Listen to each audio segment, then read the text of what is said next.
አሰላሙ አሌይኩም ወራህመቱላሂ ወበረካቱ። ውድና የተከበራችሁ የሀዲያ ዩቲዩብ ተከታታዮች እንደምን አላችሁ? እኔ ደህና ነኝ አልሐምዱሊላህ።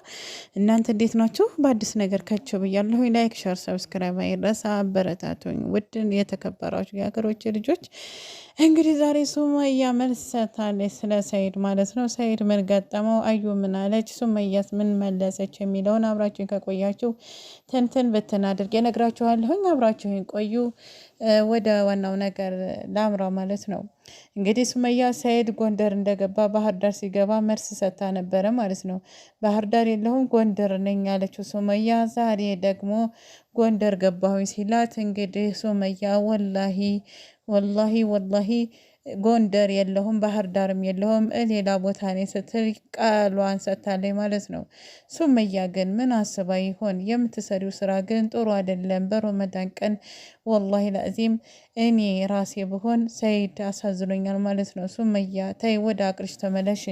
ምንም እንኳ ቢበድልሽ፣ ምንም እንኳ ሰለምት ሆነሽ ስለ እምነትሽ ስለ እስልምና ብዙ አላቅም ብለሻል እንዳልሽውም ቢሆን ፈቅደሽለት እንደነበረ ራስሽ ተናግረሻ ማለት ነው። ያው ሀበሻ ሲያገባብሽ ትንሽ የተናደርሽ ይመስለኛል እንጂ የመኒ አግባብየው ነበረ እምቢ ብሎኛል ስትይ አልነበረም ወይ? ማግባቱ ለምን ቆጨሽ ነው? ምንድን ነው ያገሩን ስላገባ ይሆን? ብቻ እስካሁን ድረስ ከአንቺ ጎን እኔ ራሱ ቁሜ እየተከራከርኩልሽ ነበር ያለሁት ማለት ነው። ግን ሰይድን ሜዳ ላይ መጣልሽ ጥሩ ነው ብዬ አላስብም ማለት ነው። እንደዚህ ታሁን በፊት ኢትዮጵያ ገባሁኝ ብለሽ ኢትዮጵያ ሳትገቢ ኢትዮጵያ እንዲገባ አደረግሽው ማለት ነው። የመን ነኝ ብለሽ የመን ሲሄድ አንቺ ኢትዮጵያ ገባሽ። ይሄ ነገር ግን ምን አይነት ሽዋሽዌ ነው የምትጫወሽው? ወይንስ የምትጫወቱት ምን አይነት ድራማ ነው የምትጫወቱት? ነውር አይደለም እንዴ?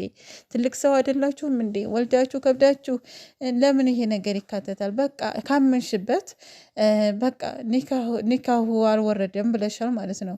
እንግዲህ ሰይድ ሚስቱ ነሽ፣ ባልሽ ነው አይደለ? ግን ስለ ጠላሽ ነው ሁለተኛ ለምን አገባቢ ብለሽ ነው እንደዚህ እየሆንሽ ያለሽው። ነገር ግን ሰይድ የማስተዳደር ገንዘብ አለው፣ አራትም የማስተዳደር አቅም አለው ብለሽ ራስሽ መስክረሽለታል። ነገር ግን እኔ ስለማልፈልግ ነው ብለሽ ካልፈለግሽ እንግዳውስ ሀረም አለይኪ ሌላ ምንም ልልሽ ስለማልችል እንግዳውስ ኒካሽን አስወርጅና እንደፈለግሽ ዝለሊ ማለት ነው። የሰው ኒካህ ይዘሽ በቃ አይፈቀድም። በቃ ከአንድ ቦታ አንድ ቦታ እንደፈለሽ የመዝለል መብት የለሽም።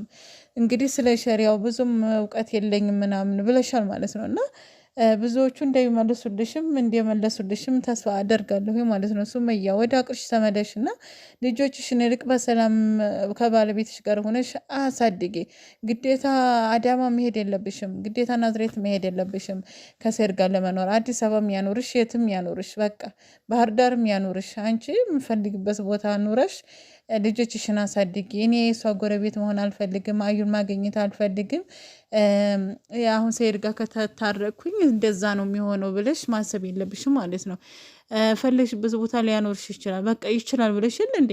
ስለዚህ ካለው ሆነ ቦታ ተከራይቶልሽ እንትን ይላል ነው። ማስታወቂያ እየሰራችሁብን ነው። በቀደም ቤት ገዛን እንደዚህ ምንትሴ እያላችሁ የነበረ። ሁለተኛ ደግሞ ድራማችሁን በቃ አቁሙልን። ኧረ በአላህ እንዴ በቃ ረመዳንን እንኳ ታርቃችሁ አብራችሁ ትጾማላችሁ ብለን ስንል ሳትጾሙ ቀራችሁ። ይሄው ከዛ ስትሉ ከረማችሁ ማለት ነው። እንግዲህ አዩ ዛው ትላለች፣ በረኪና ጠጣሁኝ፣ ክሎሪክስ ጠጣሁኝ ትላለች። እዛ ላይ ሰይድን ትኮንነዋለች። ሰይድ ደግሞ እንግዲህ በጾም አንጀቱ ባህር ዳር ገባ። ከባህር ዳር እንግዲህ በሳይክል ነው በሞተር ሳይክል ነው የሚከደው አለ። መኪና እንደልብ በማይገኝበት ሀገር እንግዲህ ጎንደር ገብቶ እንግዲህ ገጠር ውስጥ እየፋነነ ይገኛል ማለት ነው። ይሄ ሰው ሆነ ነገር ላይ ቢወርቅ አደጋ ላይ ቢወርቅ ምንድን ነው የምትይው? እንግዲህ ብዙ ሰውና አደጋ እየገጠሙ እንደሆነ እናውቃለን።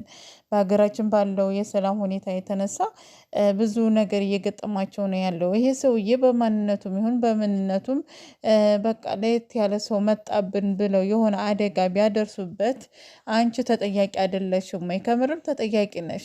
ምክንያቱም አንቺ ራስሽ ነሽ ባህር ዳር ነኝ ብለሽ ያልሽው፣ ከባህር ዳር ደግሞ ወደ ገጠር ቤተሰቦች ጋር ልሄድ ነው ብለሽ ያልሽው ለምንድን ነው? መውሸት ምን አስፈለገ? እየጾምሽ አይደለም እንዴ? እኔ እምነቴ መቀየር አልችልም፣ እኔ በእምነቴ አልደራደርም ምናምን እያልሽ ነበር። ምንም ሰለምቴ ብትሆን እንግዲህ አላህ ነው የሚያጸናሽ፣ አላህ ነው የሚያጠነክርሽ። ነገር ግን እየሰራሽው ያለሽው ነገር ትክክል ነው ብዬ ስለማላስብ ሱመያ ወደ አቅልሽ ተመለሽና ሰኢድ ጋር ያለሽን ነገር ጨርሽ። ከኖርሽም አልኖርሽም ከኖርሽም አብረሽ ወይን ለመኖር ለመታረቅ ሞክሪ፣ ካልሆነ ደግሞ ኒካሽን አስወርደሽ እንደ ልብሽ ለመሄድ ሞክሪ ማለት ነው። አሁን ሰኢድን እንደዛ አድርገሽ ሜዲያ ላይ ጥለሽው አንቺ እዛ ሀገር የለውም ብለሽ ማለትሽ በጣም ያሳዝናል ማለት ነው። ኧረ አላህን ፍሩ እንዴ! ምንድን ነው ሱመያ እየሰራሽ ያለሽው? ሱመያ ግን ምን አስበሽ ነው ሰኢድን እንደዚህ የምታደርገው? ምንም ቢሆን የልጆችሽ አባት ነው። ነገ ጧት ተወቃሽ ነው የምትሆኒው። አንድ ነገር ቢሆን ሰኢድ ተወቃሽ ነው የምትሆኒው አንቺ ማለት ነው። ምክንያቱም ይሄ ሰውዬ እየባተተ እንደዚህ እየሆነ ያለው ለልጆቹ ብሎ እንጂ አንቺን አፍቀሹ ላይሆን ይችላል ምናልባች ማለት ነው። እና አንቺ ጠልተሹ እንደዚህ ስትሆኒ ልጆቹን ግን ለማገኘትና ያሉበትን አሁን ለማስተካከል ነው ይሄ ሰውዬ ዋጋ እየከፈለ ያለው። እና ድፍረትን መቼም ሳልል አልቀርም ሳላደንቅ አልቀርም ምናምን እያልሽ ሙድ መያዝ የለብሽም ማለት ነው። ስለዚህ ታረቁ ወይንም የሆነ መፍትሄ ፈጠሩ ነው የምለው። ውድና የተከበሯችሁ የቻናሌ ቤተሰቦች ላይክ፣ ሸር፣ ሰብስክራይብ አይረሳ። አበረታቱኝ እላለሁኝ። ሰላማችሁ ብዝት ይበል። በሌላ ቪዲዮ እስከምንገናኝ አሰላሙ አለይኩም ወራህመቱላሂ ወበረካቱሁ።